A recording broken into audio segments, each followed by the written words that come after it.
Hi friends, ఈరోజు trade ఎలా చేశారండి? ఈరోజు మార్కెట్ హైలైట్స్ తెలుసుకుందాం. సెన్సెక్స్ 153 పాయింట్స్ డౌన్ అయ్యి 81,820 దగ్గర క్లోజ్ అయితే, నిఫ్టీ 70 పాయింట్స్ డౌన్ అయ్యి 25,057 దగ్గర క్లోజ్ అయింది. అదేవిధంగా బ్యాంక్ నిఫ్టీ 89 పాయింట్స్ గెయిన్ అయ్యి 51,906 దగ్గర క్లోజ్ అయింది. నిఫ్టీ అండ్ సెన్సెక్స్ ఈరోజు ఫాలో అవడానికి reason large cap stocks follow అవడం. లార్జ్ క్యాప్ స్టాక్స్లో రిలయన్స్ ఇండస్ట్రీస్ 2% పైగా డౌన్ అవ్వడం, అలాగే బజాజ్ ఫైనాన్స్ 2.6% పైగా డౌన్ అవ్వడం, ఇలా టాటా స్టీల్ కూడా 2% దగ్గర ఫాలో అవ్వడం మార్కెట్ని నెగిటివ్గా ఇంపాక్ట్ చేశాయి. అలాగే Nifty metal and auto sectors కూడా లోయర్లో క్లోజ్ అవడంతో నిఫ్టీ అండ్ సెన్సెక్స్ నెగిటివ్లో క్లోజ్ అయ్యాయి. మన మార్కెట్ ఈరోజు ఎలా జరిగిందో వ్యూ చూస్తే, ఓపెన్ అవుతూ మనం ఏదైతే రెసిస్టెన్స్ అనుకున్నామో 25,225 లెవెల్ దగ్గర ఓపెన్ అయ్యి అక్కడి వరకు 2025 నియర్గా టచ్ చేసి మార్కెట్ వన్ డైరెక్షనల్గా ఫాలో అవ్వడం. ఏదైతే నిన్న మార్కెట్ ఓపెనింగ్ అయిందో అదే మార్కెట్ ఓపెనింగ్ ఏరియాని సపోర్ట్గా తీసుకొని వన్ డైరెక్షనల్గా ఫాలో వచ్చి ఆల్మోస్ట్ మార్నింగ్ సెషన్ నుంచి ఎండ్ ఆఫ్ ద డే వరకు అక్కడే ఫైట్ చేస్తూ మార్కెట్ క్లోజింగ్ని ఇచ్చింది. అదేవిధంగా బ్యాంక్ నిఫ్టీ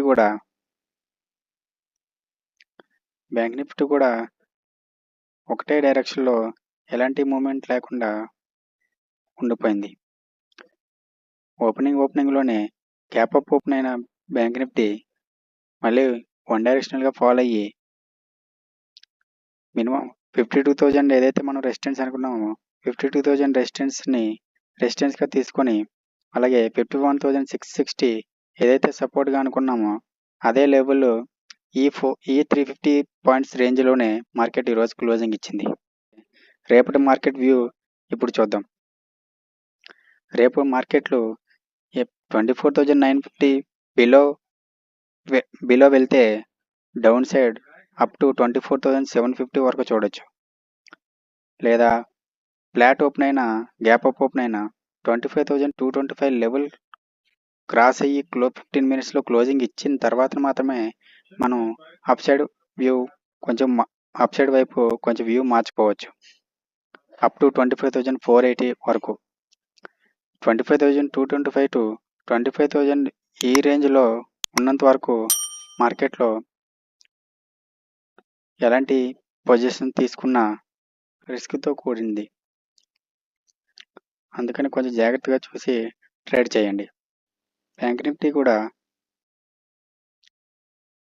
ఈ 51,660 లెవెల్ నుంచి 52,000 లెవెల్లో ఈ 350 పాయింట్స్ లెవెల్ క్రాస్ అయ్యి అప్ సైడ్ క్రాస్ అయ్యి పై క్లోజ్ అయితేనే అప్ టు 52,350 వరకు మనం పాజిటివ్గా ఉండొచ్చు.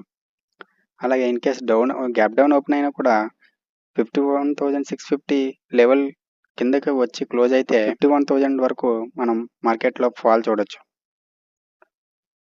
అంతేగాని 52,000 నుంచి 51,660 లెవెల్ మధ్యలో ఉంటే మార్కెట్లో ఎంట్రీ తీసుకోవడం ఆప్షన్ బయర్స్కి రిస్క్తో కూడింది. ఇలా మార్కెట్లో మూమెంట్ లేకుండా ఒకటే పొజిషన్లో ఉండిపోతే ఆప్షన్ సెల్లర్స్కి ప్రాఫిట్గా ఉంటుంది, కానీ ఆప్షన్ బయర్స్కి కాదు. సో ఆప్షన్ బయర్స్ చూసుకొని ట్రేడ్ చేయడం బెటర్.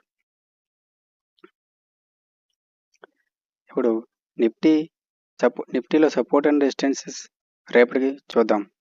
ప్రీవియస్ వీడియోలో ఏదైతే సపోర్ట్ అండ్ రెసిస్టెన్సెస్ అనుకున్నామో అవే సపోర్ట్ అండ్ రెసిస్టెన్స్ని కంటిన్యూ చేద్దాం. లాంగెస్ట్ సపోర్ట్ వచ్చి 24,750, నియరెస్ట్ సపోర్ట్ వచ్చి 24,950, నియరెస్ట్ రెసిస్టెన్స్ వచ్చి 25,225,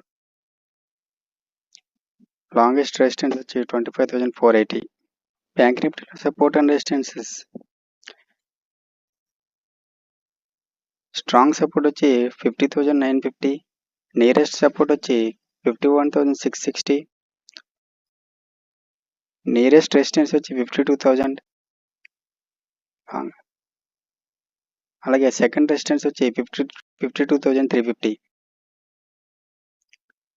ఈ సపోర్ట్ అండ్ రెసిస్టెన్సెస్ మార్క్ చేసుకొని ఈ రేంజ్లో జాగ్రత్తగా ట్రేడ్ చేయండి. అలాగే రేపు బ్యాంక్ నిఫ్టీ ఎక్స్పైరీ ఉంది కాబట్టి చూసుకొని జాగ్రత్తగా ట్రేడ్ చేయడం బెటర్. ఇలాంటి స్టాక్ మార్కెట్ డైలీ అప్డేట్స్ కోసం మా ఛానల్ని సబ్స్క్రైబ్ చేసుకోండి. డైలీ అప్డేట్స్ కోసం టెలిగ్రామ్, ఇన్స్టాగ్రామ్ లింక్స్ అనేవి డిస్క్రిప్షన్లో ఇచ్చాను, వెళ్ళి ఫాలో అవ్వండి. ఈరోజు ఒక పెద్ద ఐపీఓ మార్కెట్లో ఓపెన్ అయింది. అదే హోండా మోటార్ ఇండియా లిమిటెడ్. ఈ ఐపీఓ వచ్చి లిస్టింగ్ ప్రైస్ 1865 నుంచి 1960 వరకు ప్రైస్ రేంజ్లో ఓపెన్ అవుతుంది. మినిమం అమౌంట్ వచ్చి 13,055 రూపాయలు ఒక 1 లాట్తో కొనవచ్చు. అదే మ్యాక్సిమం అమౌంట్ వచ్చి 1,92,000 14 లాట్స్ కొనవచ్చు. ఈ కంపెనీ యొక్క షేర్స్ 82% కంపెనీ యొక్క ప్రమోటర్స్ దగ్గరే ఉన్నాయి. పబ్లిక్కి 17.50 మాత్రమే రిలీజ్ చేశారు. ఈ ఆఫర్ ఎండ్స్ వచ్చి 17th October 2024. అలాట్మెంట్ వచ్చి 18th October 2024. లిస్టింగ్ స్టాక్ మార్కెట్లోకి లిస్ట్ అయ్యేది 22nd October 2024.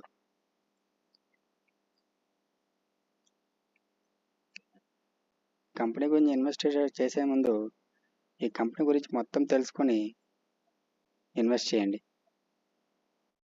ఫ్రెండ్స్, మా వీడియో కనుక మీకు నచ్చినట్లయితే లైక్ చేయండి, అలాగే మీ ఫ్రెండ్స్ అండ్ ఫ్యామిలీతో షేర్ చేయండి. మా వీడియోస్ మిస్ కాకుండా ఫస్ట్ మీరే చూడాలనుకుంటే బెల్ ఐకాన్ ఆన్లో పెట్టుకోండి. అలాగే వెళ్ళే ముందు సబ్స్క్రైబ్ చేయొచ్చు కదా.